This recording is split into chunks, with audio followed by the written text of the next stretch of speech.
with our best player of the game, Arwin Santos with 22.7 rebounds and 3 blocks. Grabe naman, Arwin, congratulations. Pero teka muna, matanong ko lang, yung 6 fouls mo na nagpa-foul out sa'yo, gaano ba ka-worth it yun?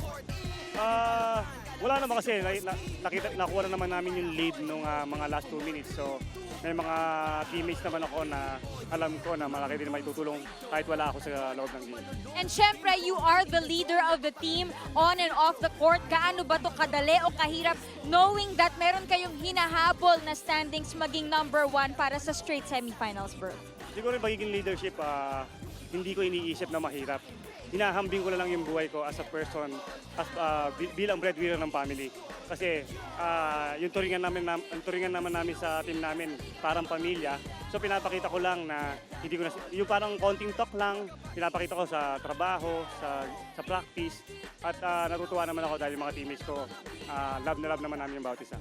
So para ka ng tatay, kuya, mentor, lahat na. At ngayon, Arwin, ito na ang iyong pagkakataon para batiin ang iyong mga fans at syempre mga mahal sa buhay. Binabati ko nga pala lahat ng supporters ng San Miguel, ay kay Boss Ramon, kay Boss Al, at saka kay Boss Robert, at sa lahat ng anak ko, kay Audrey, kay Yona, kay Jaden, kay Ella, kay Danica, at sa mga Yumac, at sa Dexter's Pizza, sa Gripon, pati na rin sa mama ko na nasa ICU ngayon. Ma, alam ko narinig mo, nanonood ka.